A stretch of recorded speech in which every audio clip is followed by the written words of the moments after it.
Hello friends, कैसे आप सब लोग and thanks for watching my channel. Friends, इस वीडियो में हम जिस स्टॉक के बारे में डिस्कस करने जा रहे हैं वो शुगर सेक्टर से रिलेटेड है और उस कंपनी का नाम है फ्रेंड्स आंध्रा शुगर्स। तो ये आंध्रा शुगर का चार्ट है, आंध्रा शुगर के स्टॉक का।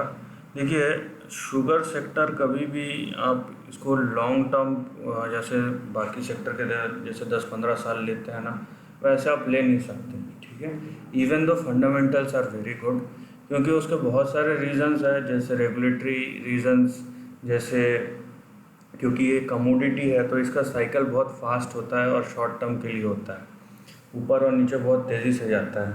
तो इसीलिए यहाँ पे ये मोमेंटम प्ले है रादर देन की एक लॉन्ग टर्म स्टोरी।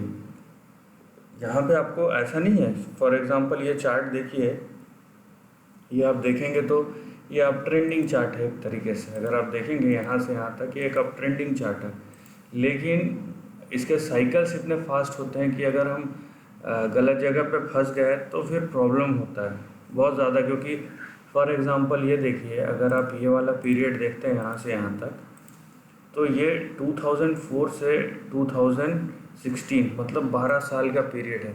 सो इस 12 साल में कितने लोगों के पास पेशेंस होगा कि भाई होल्ड करके रखें। इन 12 सालों में अगर आप इसके जगह कोई फाइनेंस कंपनी में लगाए होते, मैं खाली एग्जांपल के तौर पर बोला होता, आप उनके कंपनी के रिटर्न चेक कीजिए, मतलब 10,000 50,000% तक के रिटर्न दिए हैं। तो यहाँ पे डिपेंड करता है कि आप क्या देख रहे हैं और किस तरीके से देख रहे हैं, जाहिर सी बात है। सो इसीलिए यहाँ पे भी आप जो ट्रेंड देखेंगे ना, उसको मोमेंटम प्ले कीजिए तो ज़्यादा बेहतर आपको रिजल्ट मिलेंगे रादर देन कि आप 10-15 साल के लिए सोच रहे हैं। हैविंग सेड दैट, अगर आप इसका करंट देखेंगे ट्रेंड, तो अपने लो से ये ऑलरेडी 164% का जंप लगा चुका है। So it's a very big jump. और दूसरी बात है, जिस टाइप का मार्केट में मोमेंटम और वोलेटिलिटी है, सो प्लीज़ आप ये सोच के मत लीजिएगा कि हर एक टाइम पे वैसा ही रहेगा कि आप जैसे खरीद रहे हैं एक हफ्ते में के अंदर स्टॉक 200% का रिटर्न देगा। ये मार्केट का एक फेज़ है जहाँ पे मार्केट स्टॉक्स इस टाइप के परफॉर्मेंस दे रहे हैं, राइट। लेकिन ये फेज़ जैसे ही गुजर जाएगा, आपको वही स्टॉक परफॉर्म करते हुए दिखेंगे जो फंडामेंटली बहुत स्ट्रांग है।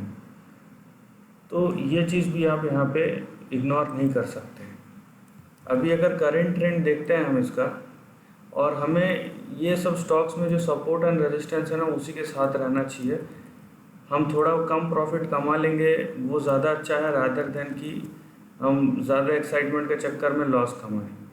क्योंकि अगर हमें इसका साइकिल नहीं पता है, मैं फिर से बोल रहा हूँ, मैं इससे पहले जितने भी शुगर रिलेटेड सेक्टर के ऊपर, स्टॉक्स के ऊपर मैंने वीडियोस बनाए, मैं हमेशा बोलता हूँ अगर आपको पता नहीं है शुगर सेक्टर और उसके साइकिल के बारे में, तो बेटर है आप दूर रहिए। इसका मतलब ये नहीं है कि मैं बोल रहा हूँ आपको पता नहीं है, बट द थिंग इज़, क्योंकि इसके साइकिल इतने फास्ट होते हैं ऊपर से नीचे तक, कि अगर हम गलत पोजिशनिंग में लेते हैं तो एक लॉन्ग टर्म डाउन ट्रेंड में जा सकते हैं। तो ये रीज़न है उसका। सो आप अगर कॉन्फिडेंट है तो ही जाइए, अदरवाइज़ बहुत सारे ऑप्शंस हैं। यहाँ पे देखिए, मैं जो मेजर सपोर्ट एंड रेजिस्टेंस है उसके बारे में एक्सप्लेन करूँगा। सो आपका जो इमीडिएट सपोर्ट आता है वो आता है 260 पे, क्योंकि यहीं से ब्रेकआउट दिया है। पहले हम सपोर्ट देखेंगे, उसके बाद रेजिस्टेंस ऊपर की तरफ देखेंगे। 260 के अगर नीचे गया तो 162, 162 के नीचे का सपोर्ट है 118, उसके नीचे का सपोर्ट है 87 और उसके नीचे का सपोर्ट है 52। तो ये सब आपके सपोर्ट लेवल्स हैं, ठीक।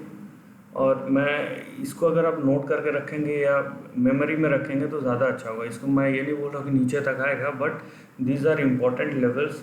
फ्यूचर में ये लेवल्स किस तरीके से काम करेंगे सपोर्ट एंड रेजिस्टेंस के तौर पे किसी को नहीं पता, but yes there is a trend. इसीलिए ये सब जो ट्रेंड लाइन्स है और इम्पॉर्टेंट पॉइंट्स है, ये ज़रूरी है। नाउ ये तो हो गया आपका सपोर्ट नीचे की तरफ। ऊपर की तरफ देखिए, जिस तरीके से ब्रेकआउट हुआ है, आपका पहला रेजिस्टेंस जो आएगा वो आएगा यहाँ पे 429 पे, और 429 के ऊपर अगर सस्टेन किया तो उसके बाद जाएगा सीधा 748 पे। तो अगर मैं करंट प्राइस से भी ये हाई तक का करूँ तो ये 130% होता, तो बहुत बड़ा जंप है ये। और अगर ये जहाँ तक करेक्ट हुआ है वहाँ से अगर आप यहाँ पे देखेंगे तो ये करीबन 500% का जंप है। सो आपको जो परसेंटेज चेंज देखना है कि आपने मान लीजिए 400-500 रुपये हो गया तब लिया है, उसके बाद 700 यहाँ पे 750 पे जाके करेक्ट होना शुरू हो गया और आप फ्रस्ट्रेट हो गए कि मैंने जब ख़रीदा तभी ये गिरना शुरू हुआ है। सो आपको ये देखना चाहिए कि ये कहाँ से शुरू हुआ था और कहाँ तक गया और आपने कहाँ लिया है। यहाँ पे स्टॉक गिर रहा है, उसमें आपने ख़रीदा है तभी गिर रहा है, ये ब्लेम आप किसी को और को नहीं डाल सकते। आप किसी और को डालेंगे भी तो कोई मतलब नहीं होगा, एट द एंड पैसे आपके जाएंगे। आप इधर उधर फ्रस्ट्रेशन निकाल सकते हैं बोल के, कमेंट करके, बस उससे ज़्यादा कुछ नहीं। So it is your responsibility. तो इसीलिए मैं हमेशा बोलता हूँ आप लॉन्ग टर्म ट्रेंड को समझिए, देखिए और उसके बाद ही प्लान ऑफ एक्शन लीजिए। दूसरी बात, यहाँ पे आप 748 के ऊपर फ़िलहाल कोई भी एक्साइटमेंट मत रखिए कि इसके ऊपर जाएगा।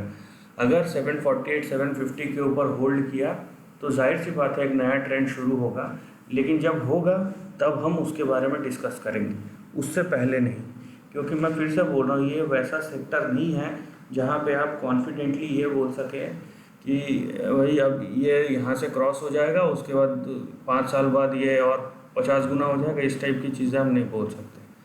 So this is the end of the video. दोस्तों वीडियो पसंद आए तो लाइक और शेयर कीजिए, थॉट्स कमेंट सेक्शन में लिख के बताइए और ऐसे ही नए कंटेंट के लिए चैनल को प्लीज़ सब्सक्राइब कीजिए। Lastly, take care of your family and friends.